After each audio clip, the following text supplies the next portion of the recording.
Ate yo Minisitule y'ebyobulamu olunaku olwaleero yevuddeyo n'eraga okutya olw'ensimbi entono ezibawebwa Okulwanyisa n'okusomesa bannansi ku bikwatagana n'obulwadde obw'ekibumba. Abakulu kyebagamba nti buno butugumbudde bannaUganda abawerako. Bino byogeddwa kamisona okuva Minisitule y'ebyobulamu Dr Bahatungire D Ronnie.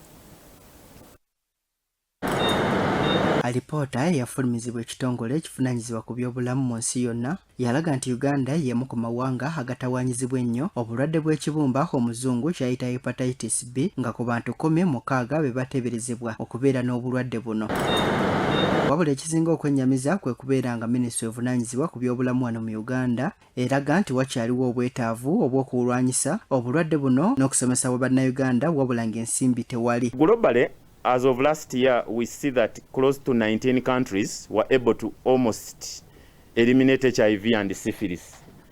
Bano kati basazeewo okuvayo n'enteekateeka ey'okubangula naddala abakyala ku ngeri gye bayinza okutaasa n'okukendeeza okusaasaana kw'obulwadde buno nga baakugema abaana abaakazaalibwa. Maama mujje mu ddwaliro mufune obujjanjabi, muleete abaana bafune obujjanjabi. Tukiwulidde nti omukyala bw'aba azadde omwana ne bw'obanga omuzaalidde wabweru w'eddwaliro muleete afune obujjanjabi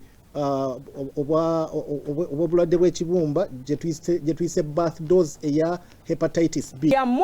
We moved away from the general population and we are now having targeted interventions, and that's why you're hearing about the introduction of the birth dose in 2022. Yeah, in 2022, and we hope to scale it up so that every child who is delivered receives the birth dose. Obulwadde buno buyita mitendera gye gimu n'endwadde endala okukwata omuntu era kaakano Minisitule eraga nti baakutandika enkola ey'okukebeza abakyala nga bakyali mbuto. The mode of transmission is the same as how HIV is actually transmitted.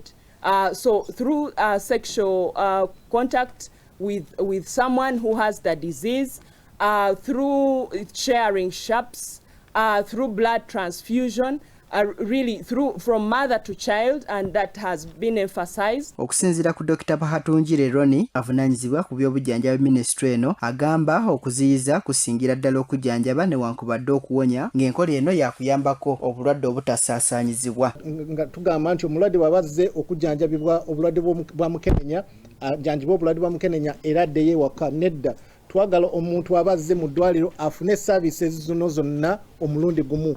Yensonga lwaki mutulaba leero nga twogera eri mukenenya, twogera eri obulwadde bw'ekibumba era twogera eri obulwadde bwa kabootongo, nga kitegeeza nti omulwadde wabazze tujja mukera n'ebintu ebirala nga sukaali oba nga pressure oba nga obulwadde